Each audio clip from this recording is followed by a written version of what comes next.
So good evening, everybody. Again, welcome to Free to Heal. This is where we come together every week, formerly incarcerated, loved ones, children, stakeholders, people who have been affected by the criminal justice system and mass incarceration, trying to heal the wounds that were done to the individuals incarcerated, as well as their family members in our community. And so tonight's topic, we're going to talk about, in light of the fact that this past Sunday was Father's Day, we're going to talk about what I call the father effect. Now, I apparently did this workshop at the Francisco Homes in 2015. And I think this is the first time I've done it since then. One of the things I found out in doing that workshop was the impact of being fatherless. A lot of men don't talk about it. And I got a lot of folks clammed up on this topic. But so this is how it started off. Many people grow up without a father in the home. The effects can be wide-ranging. There was a report that a prison staffer recognized that on Mother's Day, there were lots of cards and notes being sent to mother. On Father's Day, he had none. I got... Shut the motherfucking front door, y'all. Mom home, girl that rolled up on him. What? I said you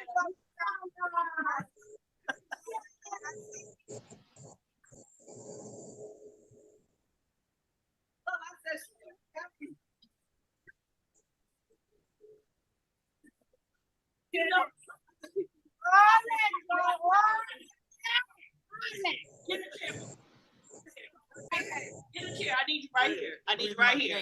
Oh, wait. Okay, wait. My board president is calling. Sorry, y'all. Hold on. Hey, Sean, I'm right in the middle of a group. I'm going to call you back, okay? All right. Okay, bye. Okay, so y'all just don't know. Okay, so this... Oh, God.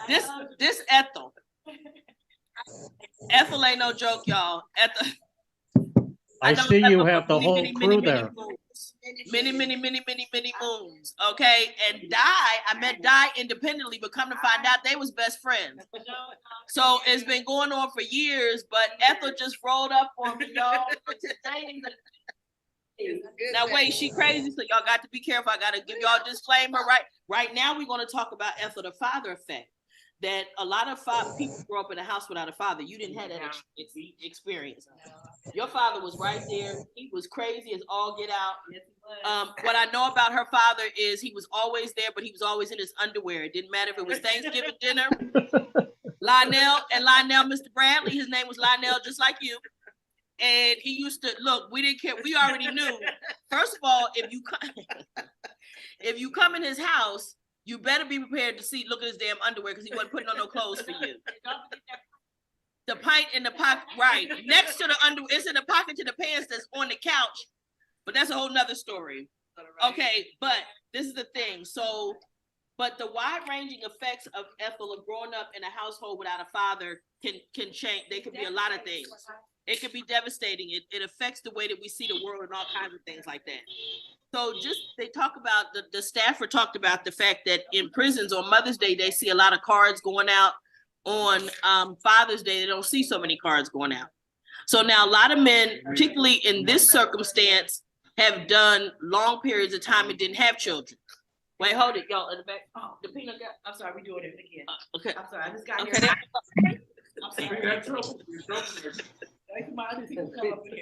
Rufus, can you come get the people? Rufus, please come get the people. This is the week, Rufus, you need to be down here. Rufus. I need you to come get them. They misbehaving. All right. I need a sergeant at arms to keep them quiet in the background while we trying to have a meeting here. I'm on my way. But Mr. Hall, he said you were so busy primping in the mirror that y'all couldn't get over here, but that's a whole nother story. We're gonna talk about that later. But anyway, so this alone leads to a very sensitive issue that men don't often talk about, and that's the father effect. The effect of not having a father. And so I have a series of questions that I'm asking. And one of them is, was your father in the home? So I need folks to jump in and tell me what the situation was with you, because what I'm asking, if he was in the home, was it a good relationship? So you see how ain't nobody hurrying up, rushing to go answer the question? That's what I'm trying to tell y'all. And the last time I did, I'm gonna come right to you, Armando, because see, you brave, right? And the thing of it is that what I found is that when I did this in 2015, I had the same issue, trying to pull the conversation out of men about the effect of their fathers. I will also say that I saw Oprah did a show, and she did it with fatherless men. And one of the things that they said is that growing up without a father leaves a hole in the size of the heart of the fatherless child, the size of the father. And so when that's not there, it's just, there's a certain, I was talking to a friend the other night, and for example, okay, the three of us, we've been friends for a long time. She is always in charge. This one, okay? She bullies us. She tell us what to do. That's the bully. That's the bully. Right there. But we already know that. I know she's surprised, but me and her, we not. So what I'm saying that to say is this: whenever we all get together, the dynamic in the room kicks in, whether we thinking about it, whether we don't. We already know Ethel in charge, okay? And we just honor that. Well, that's what happens in families and in communities. It also happens in gangs, right? There's a hierarchy. There's a level of, there's just a way that people function. So when you start plucking people out of the equation, things start to sag in certain spots and you get a response to that. So when you start pulling fathers out of homes, grandfathers out of homes where fathers might have been missing, you wind up creating a dynamic that is unhealthy for the community. But Armando, I want to come to you and let you answer those first two questions. What was the first question about? The first question was your father in the home, and the second one was, if he was the relationship a good one? I was blessed to have a mom and a dad growing up. I was born in 72, so I was born with a 70s generation dad. You know, a lot of sternness, whoopings in the house, you know. But in 1984, he turned, we were raised, he was alcoholic. He was very abusive to my mom, verbal abuser, physical abuser. But in 1984, everything changed when he became a heroin addict. So, you know, with that, he sold everything. As anybody's familiar with heroin addiction, you know, sold every single thing. There was nothing in the house. So basically, he checked out. He started doing time in prison. And that's when I started running away. He started getting too much in the house. I didn't want to be there. When he'd go to jail, it would be like, wow, it was like we were just all happy he was in prison, you know, the opposite. But when I don't blame him now going through the work, you know, I cannot blame dad. You cannot blame anybody. But he had a very big impact on our lives when he turned to heroin, and he basically checked out on us, started going to prison, started turning the house into a heroin house, you know, all kinds of people going to the house, living in the house and all that stuff. I started smoking, started drinking more and doing crack cocaine, and started stealing with him and stuff even, you know. He was abusive, but when that heroin addiction happened, that is when, because, you know, when you do all of us that have been down a minute know that we've traced the causative factors back to where we veered off to that other path.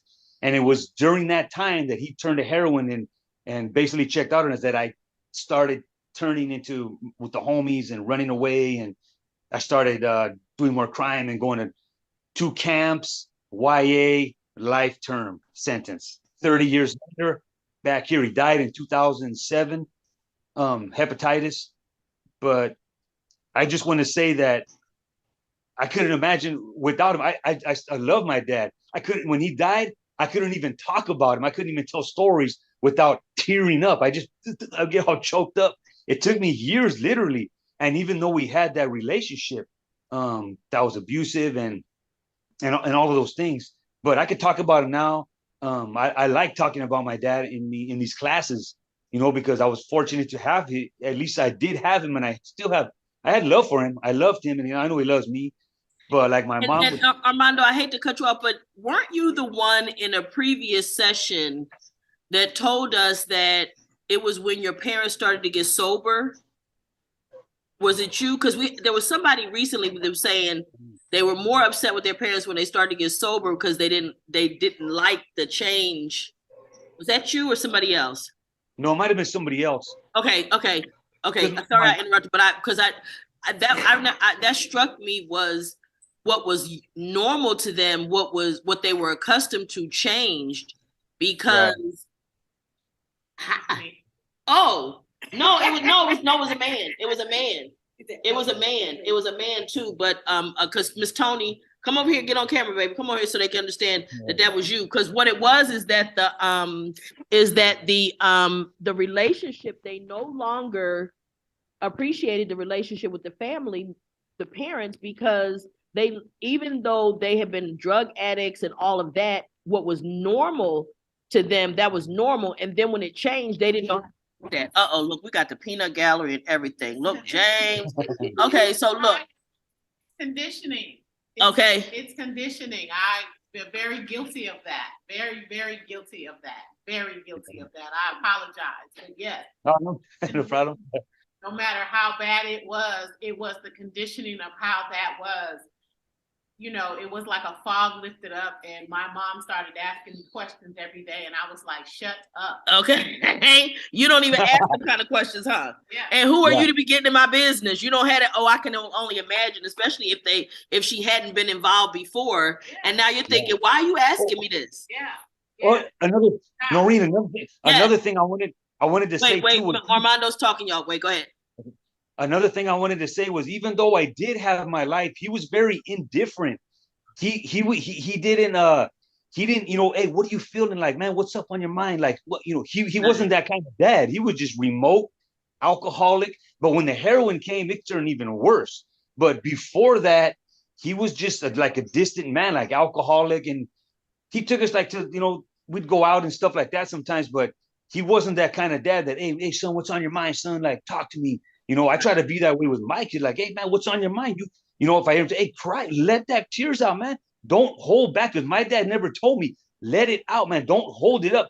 Because and then my mom, a lot of my insecurities came from him too. Like with the house, he'd always be like, don't be like, when my mom would try to tell us stories about, when we were young and relatives, they don't be telling him that stuff. Don't be talking about family like that. He was real reserved. Like, he didn't want us to know nothing about the family or nothing. And as you get older, you want to know all those questions. You want to know, and it's like fascinating when you hear about those family roots and grandpa used to do this or whatever. You want to know those things later. But my dad, he was the opposite, and I caught myself being like that later too in life. Like, hey, don't be telling them that, and why are you telling them that information and that, like. But a lot of if we did grow up with a dad, a lot of that can rub off on us, man. A lot of that negative traits and stuff.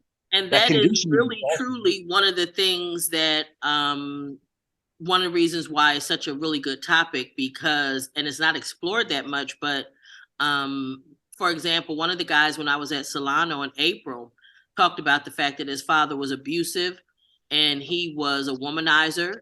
And those were the characteristics that he got from his father that he picked up as a man as well.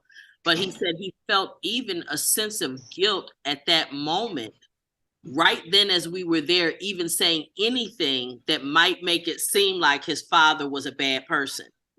Because he loves his father. It's like it's like this love, but I know you weren't good for me, but I love you anyway kind of a thing. And he knew that the worst characteristics that he carried into his relationships, he got from his dad.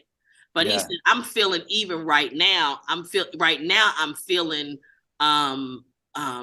uncomfortable just saying anything that would give anybody a bad impression of my father, because he's still my hero. And you wanted to say something. Yeah, my relation with my dad was a big guy, and he was a mean bastard.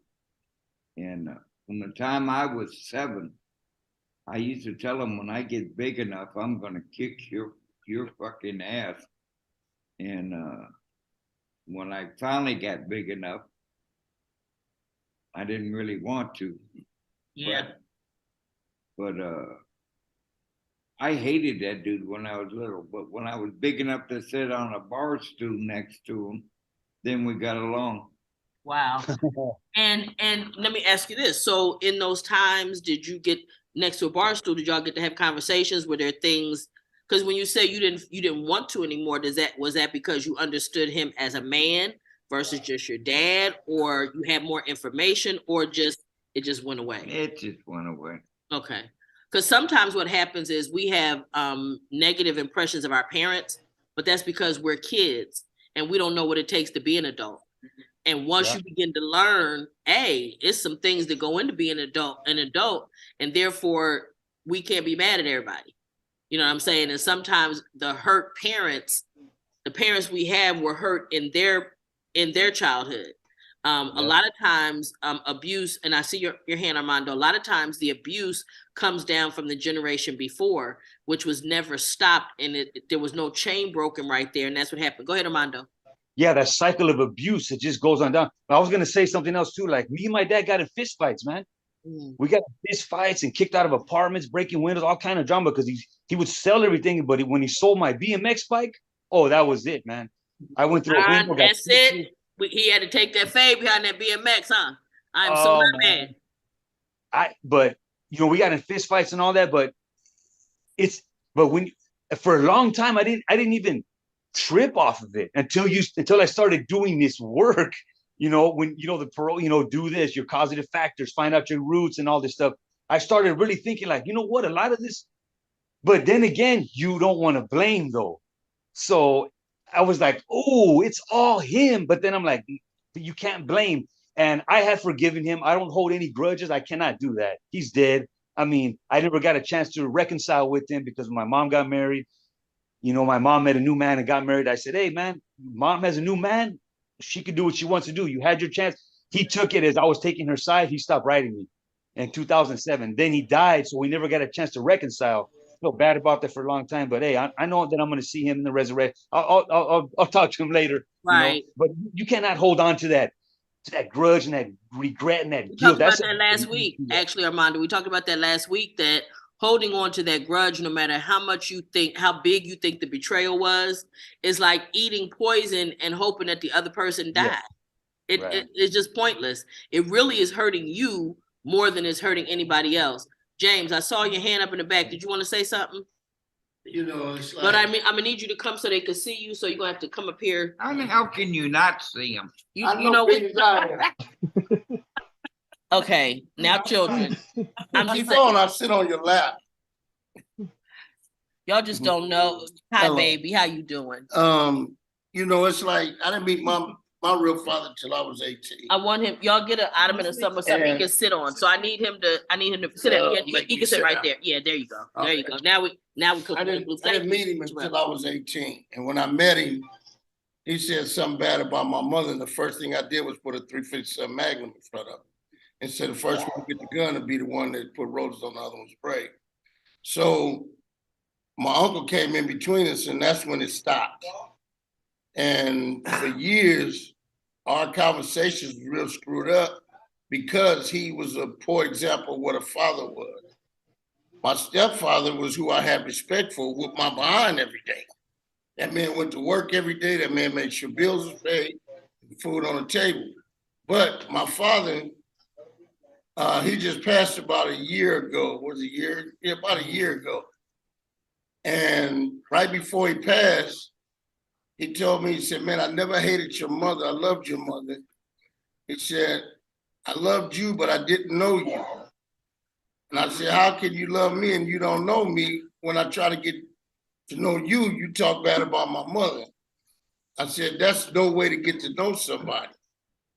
And then right after that, he caught COVID and he died.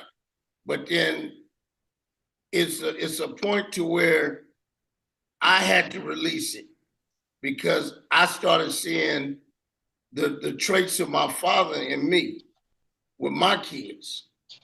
So now I just went to Lancaster, Palmdale, and made up with my son. And now I'm on this mission, because my mission now is, last week we saw my forgiveness. Mm-hmm. I have to forgive me so I can forgive them. And then also so you could be free of the guilt of being gone for 26 years. Right. Because let's be clear, as fathers, particularly those of you that have had children and been incarcerated for long periods of time, your children did pay a price for that. And there's a lot of guilt. I know it a lot with women in the prison. In CIW, there was a huge amount of guilt. And that's why there was a lot of suicide around the holidays, particularly Christmas and at November, the Thanksgiving, the Christmas holidays. There was a lot of suicides and suicide attempts because of the guilt of being incarcerated. But the one thing I say in these groups all the time, I don't know anybody who woke up in the morning and committed a crime, that woke up that morning and said, well, I think I'm gonna go on over here and rob this bar so that I can ruin my children's lives. Y'all didn't say that. That last part y'all didn't say. They never thought they was going to come, but it never occurred to them that they could literally go out in the morning and not come back to their kids for 20 some odd years. No. It never occurred to anybody. The lady I know in CIW that did 18 years for stealing $800 worth of clothes to support her crack habit, she never thought that when she went into Nordstrom's to steal $800 worth of clothes, she would be gone for 18 years and her kids would grow up without her. So nobody that I know of, and listen, I know a lot of people committed crimes. It's just kind of the nature of my life, right? But I don't know anybody who has ever said to me, I woke up that morning, I said, yeah, I'm gonna go ruin my family's life. Nobody, right? So again, and one of the things, so James, I want to ask you. I was good at it. Right, he thought he was good at it, like Diane said, thought he was gonna get away with it. But let me ask you this, the fact that your biological father was not in your home, do you think it had an effect on the way that you viewed the world? Yeah. Okay. Because I thought that I was discarded trash. I never carried his name. I was happy. So I thought I was discarded trash. All my buddies, their fathers would show up at the career days. You know what I'm saying? And their fathers was doing this and doing that with them. Here it is, I played football and I was headed to, my path was to college because of my mother and my stepfather. But then when I look up, I never saw my real father. I wanted to see the man that looked like me out there being proud about his son and his abilities to play sports. You know what I'm saying? To play baseball, to play football. I played soccer, I did karate, all these things, but where was the man that looked like me? Mm-hmm. You know, my stepfather, man, I take my hat off to him twice. That man paid child support for me and I wasn't even his natural born son. Mm-hmm. Just have visitation with me and my sister when he divorced my mother. So, and today he's still on that path. That's my son. He loved me unconditionally. And he was going to kick my real father's behind. You know, because he said, man, you missed out on the best years of your son's life. Mm-hmm. They, you know, all three of us was together at one time. But then the thing is, did it have an effect? Yeah, it did. And see, and my thing is, I want you to understand, I want everybody to pay attention to what the effect was. It made him feel less than. You got to realize that takes a toll on the self-esteem of a child when their parent is not there. So that makes a thing. But you want to say something else, Mike? Yeah, what used to piss me off about my dad, he'd go to a friend's house and their kids would come up to him and he'd go in his pocket and give him a handful of change. That mother never gave me shit. Okay. You know? Well, yeah, see, and like you say, like Diane is saying, he was showing off. He was showing off, but oftentimes parents don't realize the impact of that. I need somebody else to talk to me, somebody else. So thank you, Armando, for giving us all that, you know, input and everything. Somebody else had a hand? Sure. Yeah. Where's she at? I can't see her. She's right there. So you need to come up here, baby. Slide around, come up here so you can talk to us. Yeah, sit in the hot seat. How about that? Okay. So you're saying about parents who aren't there. Let's talk about one. who was that's what I'm saying, the parent father who was there. So I dated this guy and he used to fight me. Well, not fight me, but he beat me up. And the father said to him, son, if you got to fight the girls, why don't you take them to the beach where nobody could hear you? So for him to condone him, and I said, your father was a horrible person to even tell you that. He was absolutely horrible. And the boy had really, really messed up life because the mother was messed up, because I figured that the father probably used to do stuff to her, but the mother was she messed him up too. And I kept saying to him, after I got out of prison, I would talk to him. And I said to him, you must look like somebody that your mother hates. And he looks just like his grandfather, who was the mother's father, who the mother hated because he was molesting her. Her father was molesting her. Mm-hmm. So, No way. and that's a thing, because you can be there, but you can be a detriment to them. You can be a real detriment if you're not the kind of father that a person needs. So thank you. Yes, and sometimes, so I have some friends that I encourage to stay together. Don't run from a hot seat. And I actually, in hindsight now, wish that I had not, because they argued so much and said such horrible things to each other about each other in front of their children, that I'm concerned that their children as adults now won't be able to have healthy relationships. Because the concept of being nice to each other, just talking to each other like they're civil, instead of screaming and yelling on each other and constantly calling each other names and all this, that's what they grew up with. Where it might have been better had they separated and he just had to pick his kids up periodically. I don't know. That's abuse on a child. It is to subject a child to living in that. It is definitely abuse. It's definitely abuse. And oftentimes people don't see it that way. My sister, Uh-huh. when she married, because my mom and dad used to physically fight all the time. She told her husband, she says, you can only hit me once. She says, you don't get a second chance. Mm-hmm. And he did. He hit her one time and she packed up and the kid and out the door. She told the second husband, same thing. You can put your foot through the TV if you want to, But don't hit me. Yeah, you can punch the wall. Now, what I want to offer to you is this. Her response to all of that abuse and that violence in the household was one way, and yours was something different, right? You responded to it differently, liking the fight and a bunch of all that stuff. That's how you responded to it. No, I didn't like when he hit mama, but No, I said, but you like to fight. Yeah. You like to fight when you was a kid. Well, my dad told me he said, if I ever catch you from running from somebody, he said the ass whooping you're gonna get from them ain't gonna be shit to what I'm gonna give you. Okay, now that's daddy in the household. Would anybody on this Zoom or in this room agree that that's a good thing to tell a kid? It's not, okay? It's not. Because what it causes you to do is now you're so scared not to fight that you might take off first. You know what I'm saying? I get good at it. What? Duh. Yeah, duh. He got good at it because it was either that or let the man that was tearing up his mama beat his behind. Come on now, let's be. So what I'm saying is that your sister's response was, I will never let a man do that. Now, mind you, she didn't say he couldn't be verbally abusive. No. She didn't say he couldn't tear up the house. What she said is he can't hit me. Now, and I don't even know that that's healthy. I'm just talking about if we just really talking about the definition of what's healthy, and verbal abuse is abuse no matter what it is. And so, Mr. Hall, I'm gonna come to you. I'm gonna pick on you today. Michael, Mr. Hall, I'm coming to you right now. I want you to talk to me. Answer the question. Here we go. Michael, yep, that's you. Come on. Go, Your Honor. Talk to me. Yeah, you on the hot seat, boo. Come on. Hey, don't start. I'm already starting. Come on.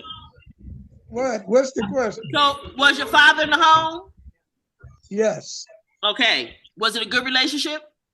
Nope. Okay. How do you think that affected you?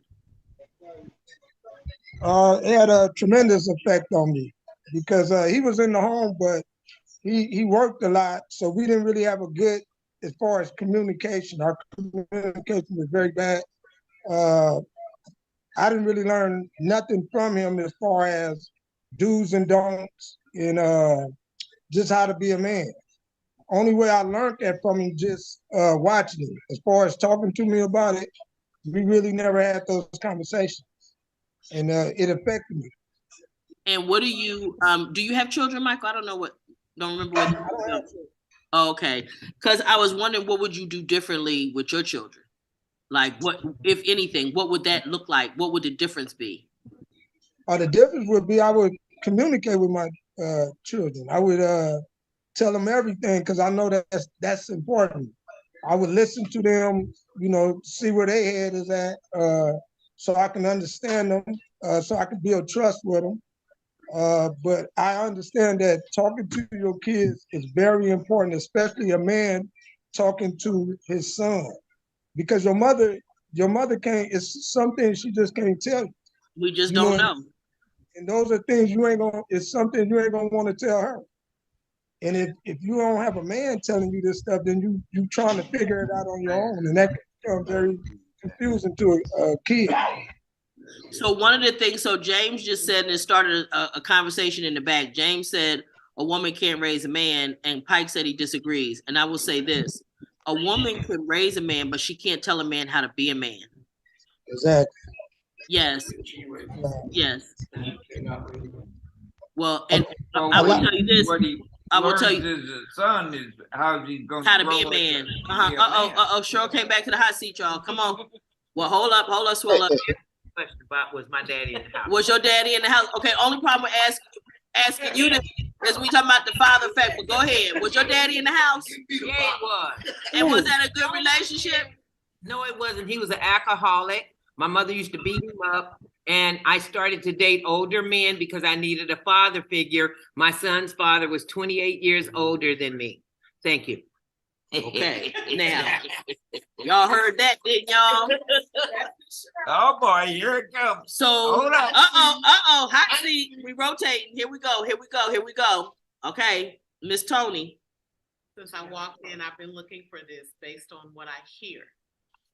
You may want to forgive your parents for raising you through their own unresolved trauma, for not being able to understand you because they didn't have the capacity to, for not being able to teach you certain skills as nobody taught them, being emotionally unavailable as their parents were emotionally unavailable, doing the best they could with what they knew and had, and following cultural norms that they were surrounded with, and raising you through their own struggles, worries, pains, and fears.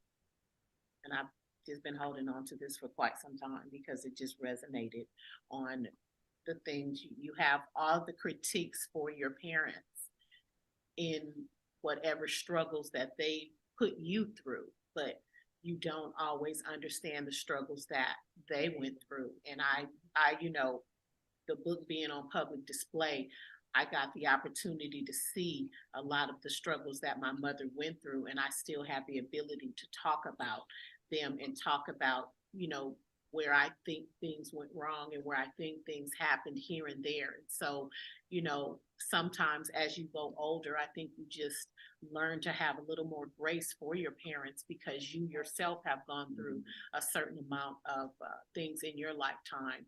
And, just at work today, I think I said probably in 5 different conversations, no one is perfect. Right. Pike decided that he is perfect. So y'all know we're gonna ignore the fact that Pike said he was perfect. We just gonna keep right on moving along. We're gonna step right over that with Mr. Kane. Mr. Kane, go ahead, talk to me. Answer the question. First question is, was your father in the home? He was in the beginning, but he was very physically and emotionally, mentally abusive. And when he started his business, he was basically absent from my life. And then when I was in college, he decided to leave our family. And then after many years, he came back. So I had a very, very difficult relationship with him. The strange thing was, when I was young, after he would beat me, he would show me intense love, right?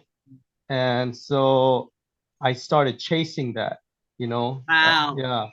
Yeah, I started chasing that. Well, I was always thinking that so when I get beat, that it's somehow my fault, and I'm chasing that love that that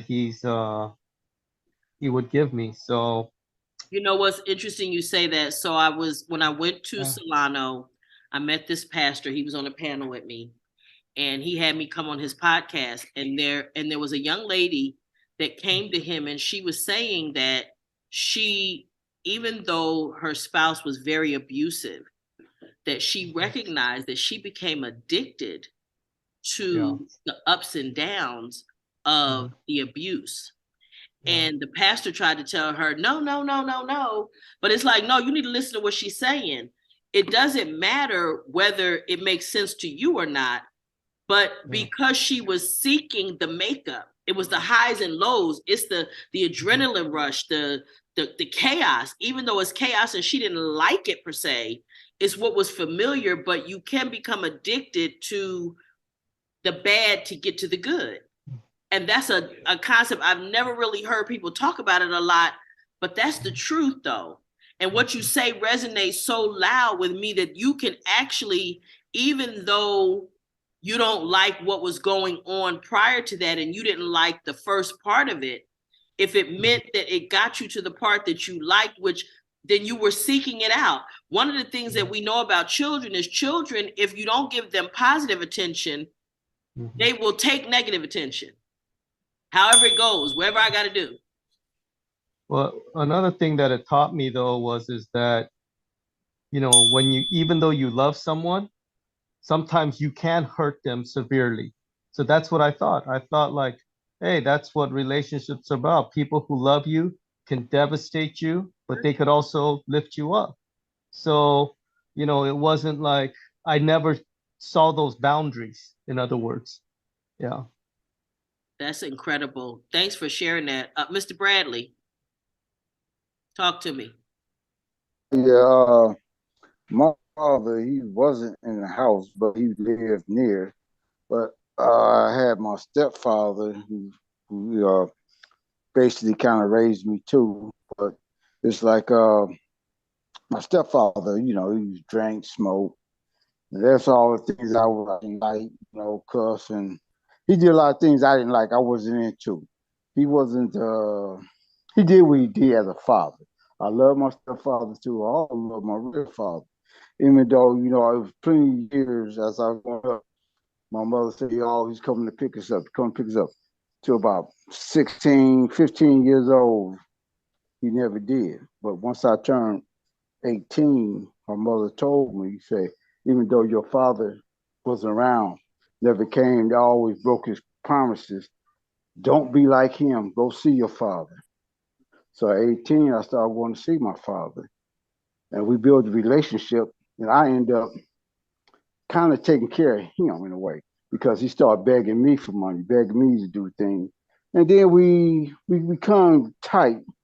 But I always told myself I'd never treat my kids the way he treated me. But at the same time, even though my stepfather was there in the house and doing providing for, you know, us and stuff like that, I didn't like the way how his father parenting went with me because that was something I would never raise my kids that way either. So I did go to the streets for looking for that love from other guys like me was also looking for love in the street. And we became a gang, part of a gang, because we was there protecting one another. And then again, it was like, I can't blame the gang for how the negative shit I was doing because, you know, they was going through the same thing. And so how much to blame is them as I blame, you know, the gang and stuff. But when it comes to my father and stuff, you know, I loved him when he passed. I still, you know, shed a tear for him. That's about it. You know, shed a tear.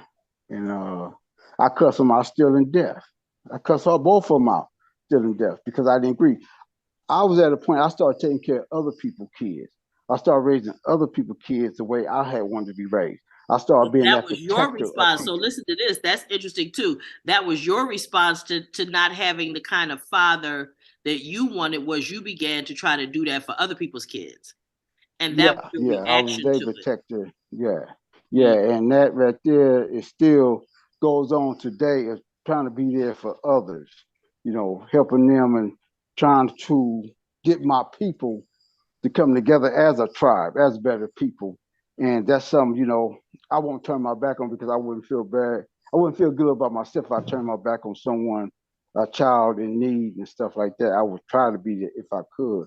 And so as far as parents, there's no parent, but because if you look at back in the past, our parents in slavery days was treated way bad. And so they were snatched from their parents as kids, sold off, and all these other abuse went on with our parents. So we went generation after generation. This right here went on that I feel that, how our tribe used to raise the kids as a tribe, as a whole. I remember growing up, the older people on the streets used to whoop the other kids when they do something bad because they're being a family, like a parent to them when the mothers be at work or something. And then like my mother, strong woman, all the boys looked at her for guidance. When something went on negative, she was there ready to fight with us. My stepfather wasn't there to fight with us, and my father wasn't. Father was soft, but yeah, but my mother was that strong person, just like every strong man needs that strong woman. My mother was a strong woman for all the boys, and So also your teaching father, us. your natural father, was close by, and you got to go see him while you were Well, growing up. no, he never. When I turned 18 years old, that's when I went to see him. He never came to see me. So basically, I took it. your whole childhood, really, you didn't have him there. You No, just I had didn't your have him stepfather. there, but I saw him. I saw my real father every now and then, but my Okay, stepfather was there for me, was there all the time, but he wasn't that father figure that I wanted in my life. got you. He was abusive and stuff like that with the words, drinking and stuff like that. There's certain things I didn't like in him, but with certain good qualities about him at the same time. So I can't take that away from my stepfather because at least he tried. Hmm. See, He was it's like, there. like I said, yeah, ain't nobody perfect. And nobody have a book to how to raise children. They do the best they can, No, they especially don't come for with a a person of manual. color. Yeah, especially for a person of color.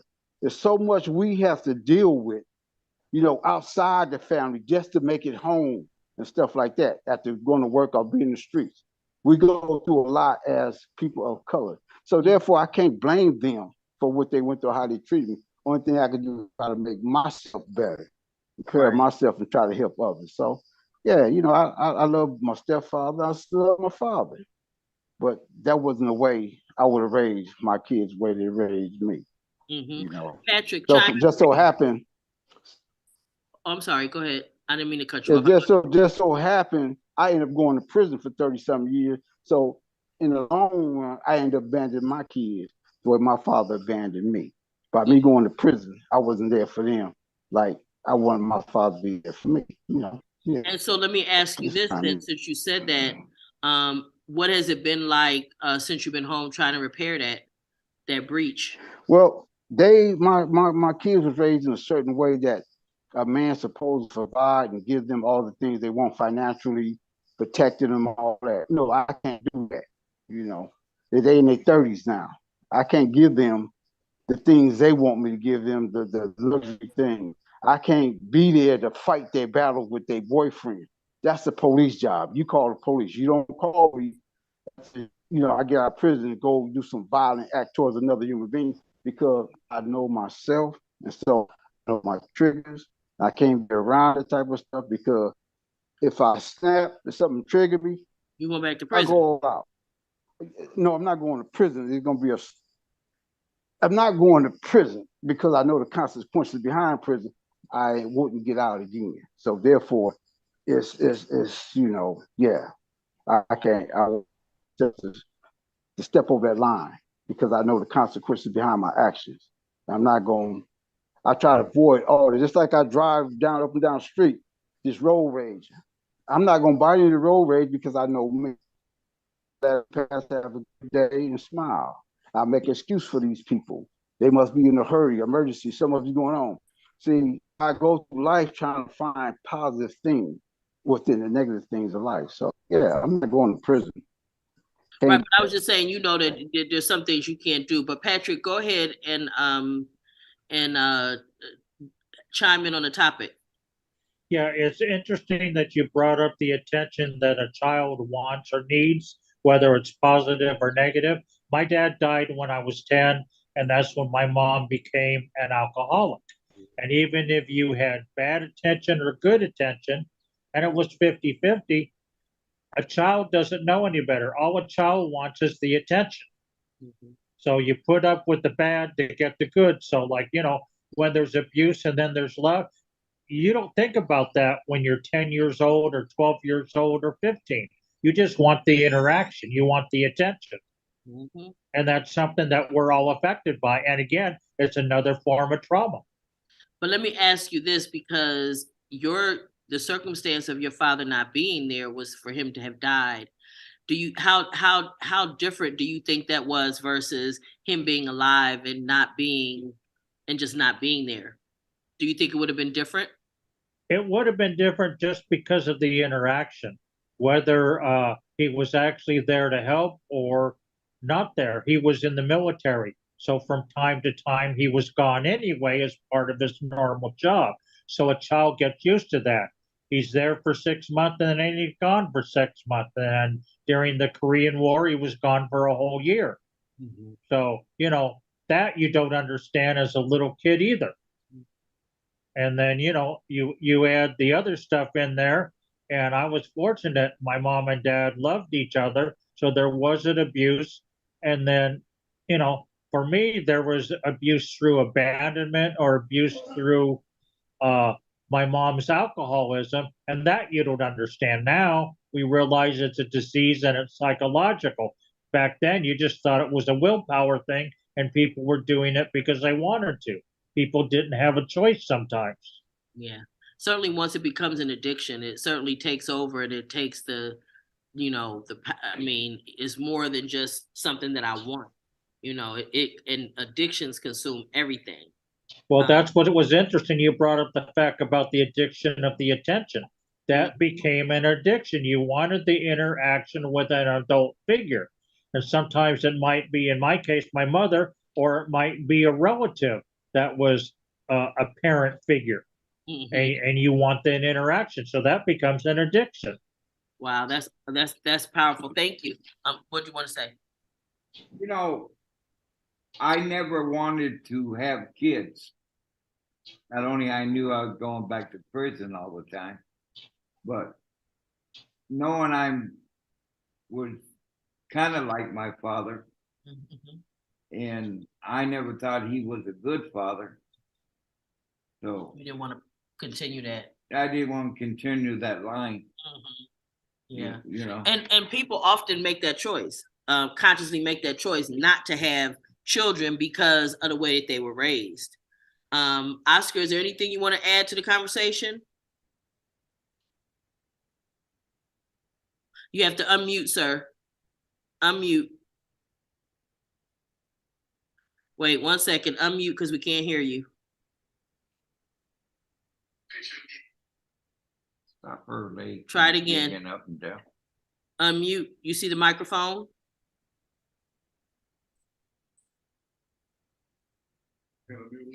You can't unmute it. I'm gonna click this and maybe it'll give you something to. No. Well, when you get a chance, when you figure out how to unmute it, just go ahead and chime in, okay? Hi, Noreen. It's Terry. Yes. So I can hear you now. Good. I fixed the problem. Anyways, what you guys are all talking about is like a chain effect.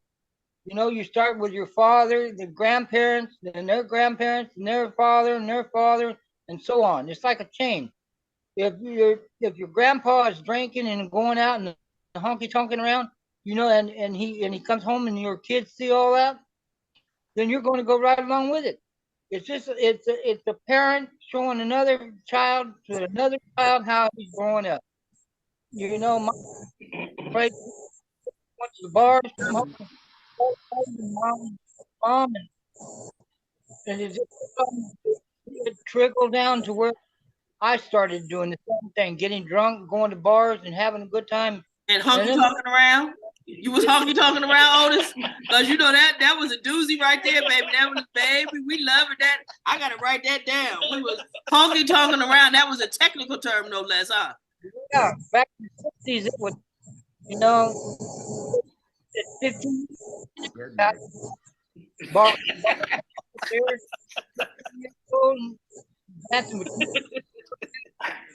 little. I can't hear you. They over here laughing so hard because they laughing so hard. I can't even hear you talking. Wait, let the peanut gallery quiet down. It's like a trickle effect. You're going to go along with everything your parents you. And then you're going to see your uncles, aunts, nieces, nephews, and everybody else doing the same thing. Yes, so you will. It's just it's a terrible thing to see. It does pass down from generation to generation. The trauma perpetuates itself each generation because that's the way it is. Oh, but I see, Oscar, you were able to unmute. Go ahead. Can you hear me now? I sure can. All right, good. Yeah, just checking.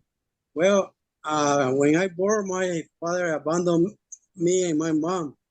It was hard for me because she was a single mom with 5 kids. When he abandoned my family, my mom became an alcoholic. She started drinking, and she started to be aggressive in front of us. My brother take care of me, but he was abused verbally and physical. Like 2 years later, my mom decided to send to me with my aunt, and my aunt do the same thing. She abused me physical and verbally. And she don't like when I go to play with kids. Every time I see the kid, affect me very bad because every time I see the kid, they have their family. Yeah, it's okay. It's okay. It's okay. They got toys. They celebrate birthday. They buy gift for them. They buy a clothes. They give you everything. They take to the park, to the movie theater, everywhere. I don't want nobody around me. Yeah. I feel abandoned from my father and my mom. Yeah. This affects me because I started to get really mad, really aggressive, really angry person, really selfish. Because when I see the little boy have a toys they play, they don't want me play with them because I don't have no. They always told me, "Oh, you cannot play with that because you don't have no father, you don't have no toys." I started to get mad and I started to destroy their toys. That's right. You won't let me play with my tear your shit up. How about that? Now I won't play and neither will you, right? That's the mind of a child, though. Literally. A kid will do that. Oh, if you're not going, I watched my granddaughter do it. In fact, the other day, her little cousin, she was playing with the Lego blocks, and her little cousin wanted the same block she was playing with, and so my granddaughter didn't want to give it to her, and her cousin went and just knocked the whole thing down and walked past it. So she's like, "Oh yeah, you don't want to play? You don't want to let me play? Well, you won't have it either." But wait, this is my granddaughter though. It don't matter because I'm gonna build that shit back up again, and you still not playing with it.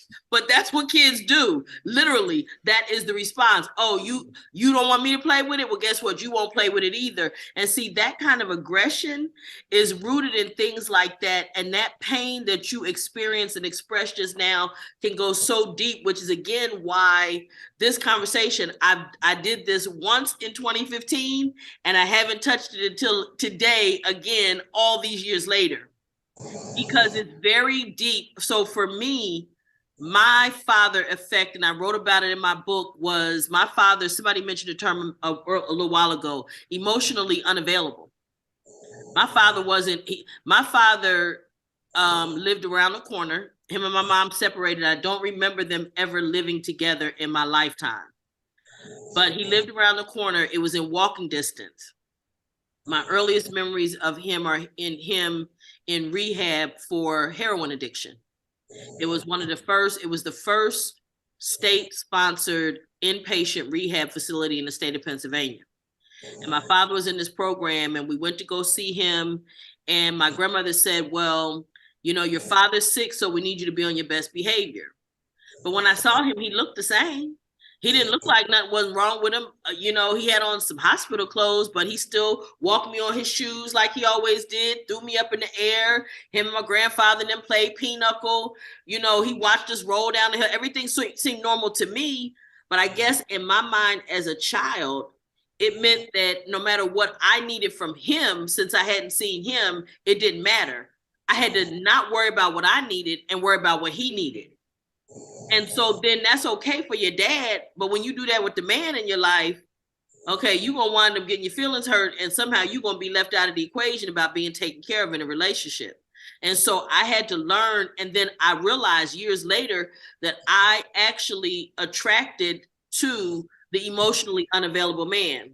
You know, they had that term for it, the strong silent type. That's some bullshit. That just means that he is not able to communicate very well. And so miss me with that. Shit. Okay. He talking about he the strong silent type. He talking about that ain't true. The fact that they protested so loudly let me know that both one of them, they both that kind of dude. Okay. I'm just telling y'all, I'm calling them out right here, right now. I'm calling they out. Okay. Okay. Getting out, Noreen. Bye. Okay, take care. Because I was the type to admit I was. Now I can identify that. But back then I thought she talked too goddamn much, so I kept the radio up. I turned the music up. When a girl gets in my car, make sure I got a lot of speakers. A lot of speakers? Yep. And cut the music up. Let her party. Hey, you party, I party. But we ain't supposed to have no talk. We're not supposed to talk. No. Oh, no. Oh, no, we don't talk. No. Oh. So he's unavailable. Yeah. The strong silent type was emotionally unavailable. I said I'm the strong silent type. Okay. Strong silent type. Yeah. Unavailable. No. And okay, the fight is on. It's on in here.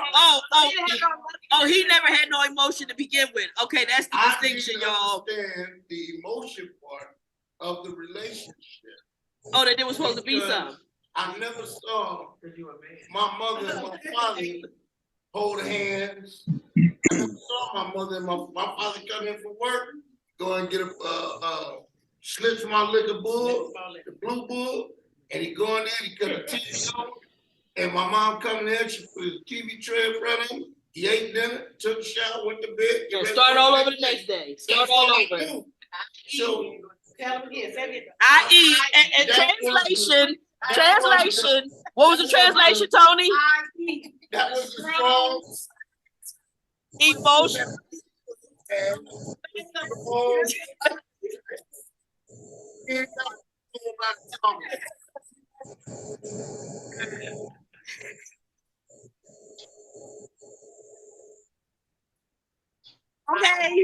Okay, now what's your story, Mr. Terrell? Yeah, see, because you've been awfully quiet. You've been awfully quiet all day. Yeah, buddy. What's happening? We want to hear this. No, I just want to say this. It's genetically pulled in. I mean, it's in your genetics, but if you grow up with that and it's continued to be triggering, it's like you don't know why you are, but your dad know, your mom know, because they know the lineage of what you are, but you don't know that. And then if you that part of you gets triggered as a kid, or you see that and you traumatized by it, you really don't know because you don't know yourself more than your parents know.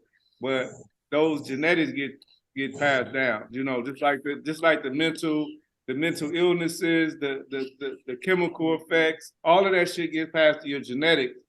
And the trauma that you go through, it makes you who you are. And as far as the silent Strong silent type, emotionally unavailable. I'm the strong silent type, and emotionally unavailable. No, I'm very emotionally available. I just be thinking about my next move because when I get started, I'm a thinker, so I think outside the box. So it's not that I'm detached emotionally because I'm very attached emotionally. I know certain things, and I've always been like that. So you know, even when my dad was alive, he's like, "You're a better father than me." Because I already knew how he was with me. I know he didn't teach me shit, pretty much. You know what I'm saying? And he was in the house till I was 7 years old. My uncle taught me how to be a man, how to be a father, how to be a family man, all that shit. So I just knew I had to be different than my dad. But I'm gonna challenge you. I'm gonna challenge you right here and right now. Because I'm gonna tell you why. I'm gonna tell you why. Let me tell you why. Because let me say this. Wait. Right to you, but this is what I want to say. You also are the one who refuses to get involved in an emotional relationship with anybody because you don't feel like you're ready to do that right now. So that is emotionally unavailable, is it not? It's not that I'm not ready to be emotionally involved. It's the fact that I just got off paper. So for one, if I'm goddamn government property, I ain't even my own property. So I don't feel whole in myself to give nobody more of me than what I have myself. So now I have my all the peanut galleries still say emotionally unavailable. We still because it's a lot of bullshit out here. Now translation, emotionally. Hey, hold it, y'all. Because look, this is the thing. No matter how he want to fix it, twist it, he don't want to be involved emotionally. Okay, that is part of it. And listen. And Terrell communicates fairly well. Terrell wrote a whole book. Okay, I've talked to Terrell. We talk for hours. We could talk on a whole lot of subjects, but that has nothing to do with intimate relationships and them willing to be emotionally available and involved with a woman.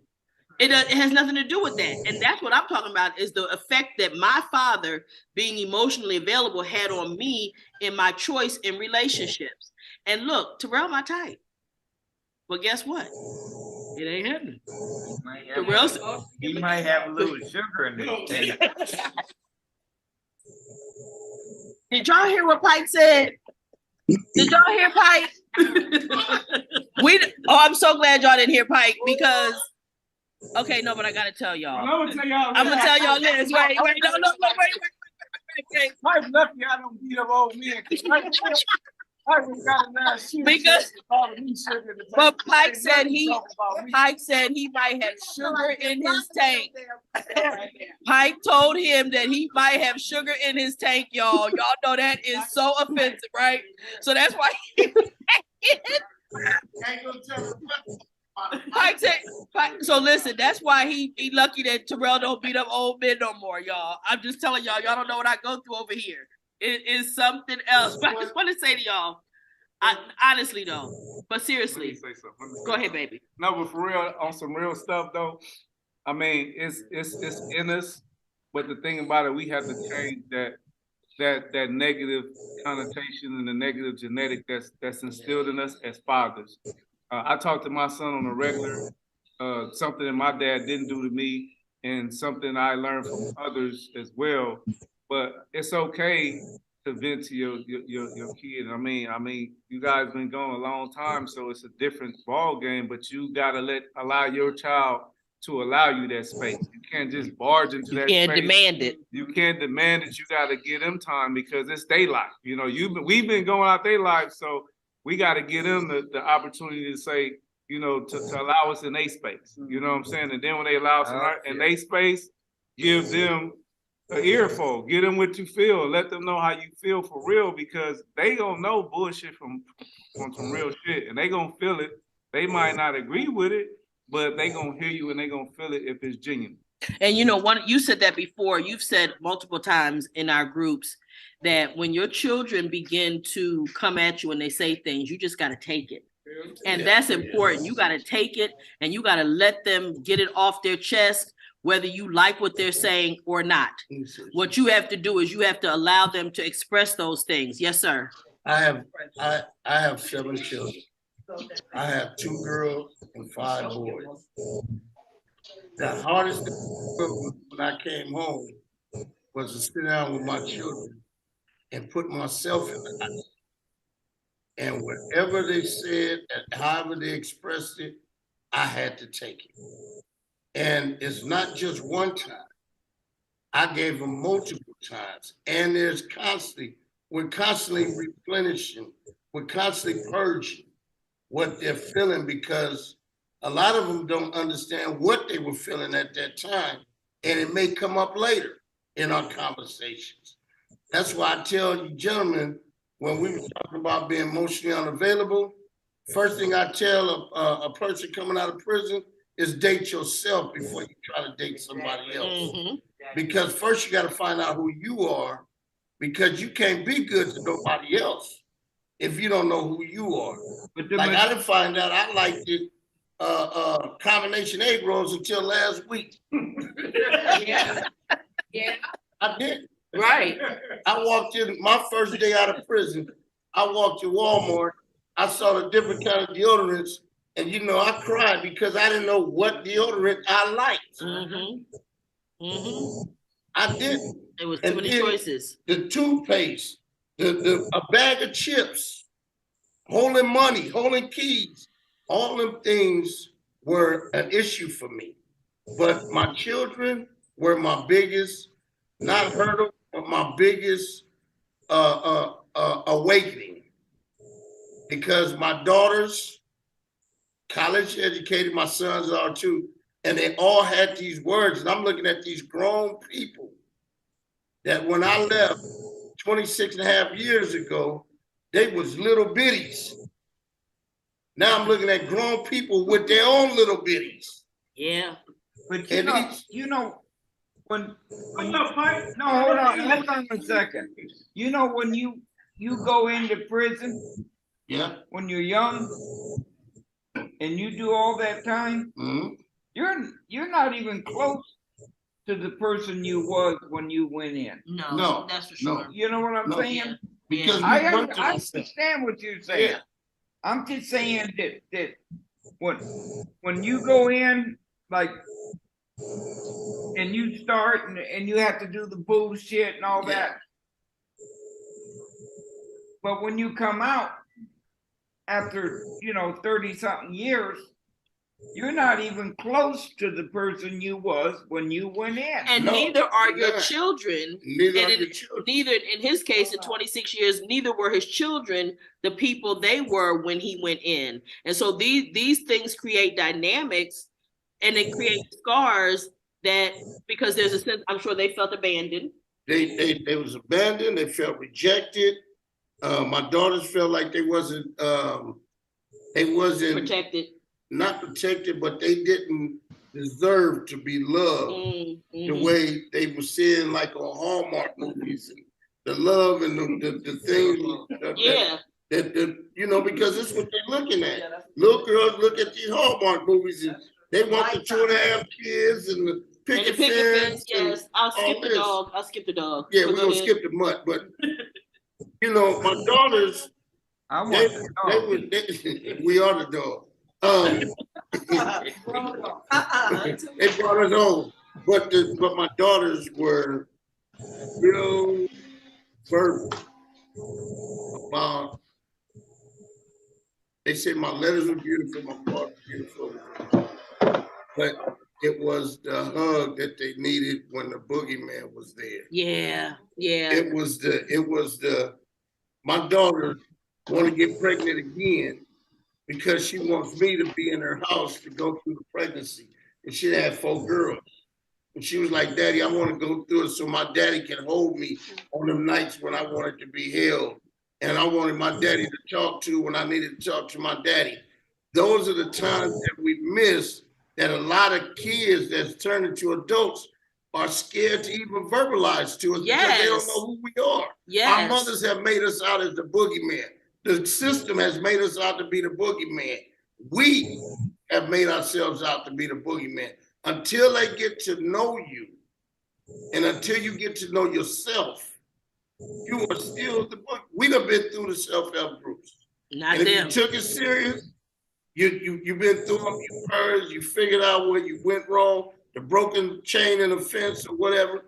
But when we come home, they have never been in a psychological group. They have never seen did nobody take their kids down in the big brother shelter and say they need a big brother. But the big brother is not their father. It's not their dad. It's not that hero that was there when they was born, that held them, that they listened to their heart. Those are the times that we miss. Those are the times that they miss. Those are the times that they still cry about. That you can't get back either. And you can't don't try to go back. And listen, tell your daughter don't have none of one of them hard heads trying to recreate that moment, honey. Just let you hug her now.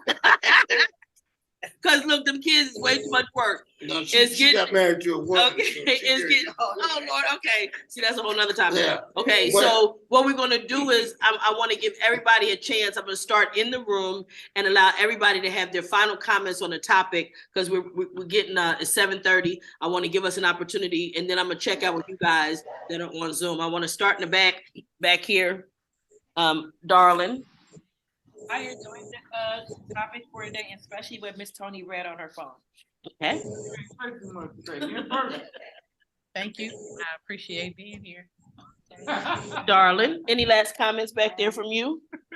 Yeah, you guys have to, like they're saying, in totality of all of this, you have to understand that our parents, long time ago, just like the guy that I said that used to beat me up and the daddy said the stuff. The mother's 97. She was in Mississippi. I'm sure her uncles, her cousins, and all the men were having sex with her when she was a young girl because she did horrible things to her son. But just always think back to where we don't think about how jacked up their lives were, but they lived in slavery. They came out of slavery and a whole bunch of stuff. So their stuff is behavior, just like we were incarcerated and we came out with the behaviors too. Thank you. Hey, y'all know my motto, bro. Figure it out every day, one day at a time, and don't be too hard on yourself. Date you before you try to date someone else. Thank you. Isn't that what's real? Hell yeah, I'm dating myself. As you should. I'm just gonna tell you guys, just be a better father than your father was to you, and just do your best. Do your best because ain't no rules to this shit. Ain't no blueprint. No manual. Just be the best father that you could be, you know, and try to have a good communication style with your children, no matter how old they're. Thank you. Any comments from you? Nice to meet you guys. I enjoyed it. Okay. And I'm going to do mine and just say, you know, I'm so grateful for you guys to have this conversation. Nah, you passed me. Go. No. Why you gonna say shit? Have a fine time with your children. All right. Okay. And so we got something, and he didn't even cuss at us, y'all. We did good. We did good. We did good. So I want to ask Armando. Okay, we're gonna let the people online check out now, so y'all gotta be able to hear. Armando, check out. Any highlights from the night? Any last comments? Yeah, lots of good highlights. It was very insightful. Also about what Tony and Cheryl had mentioned about knowing where your family came from. You know, before you start pointing fingers at him, understand that parents came from some BS, came from some trauma also, and that it's just being passed down to us. But with our, we should be able to break that cycle. You know, Yes, because you know what? Because we have done all these self-help groups and all of these things, we should be passing that along to the next generation. Right. When you know better, you do better. You said it right. Mr. Kang? Thank you, everybody. This was my first group outside of prison, and I really enjoyed everyone's comments, and I had a really insightful time. Thank you. Well, and thank you for your contributions too, because the idea of becoming addicted to that abuse to get to the loving part is powerful. And a lot of people don't realize that they have that kind of addiction. Mr. Rufus, last comment for you. I appreciate the topic and the conversation, and I like what Terrell said. You know, because I never knew my dad, never met him, you know, never laid eyes on him. So you know, and I understand the impact of my life because he wasn't there. You know what I mean? So like Terrell said, you know, I subscribe to what he said in terms of be a better father than my father was.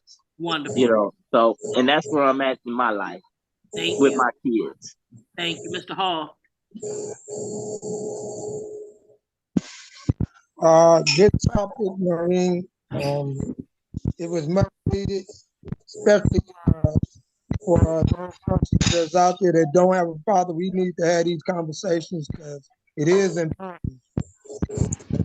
Yeah, and it's painful. It's very touchy. You know, it's very painful. It goes into very deep, hurtful places for people. But we need to touch those places. Thank you, so that we can begin to heal those wounds that are there. Thank you very much, Mr. Bradley. Yeah, James hit a key point for me when he said about the groups, and that's something I did, a lot of groups, and there's a lot of things they don't understand now that I understand, and I got to say, you know, now follow your heart.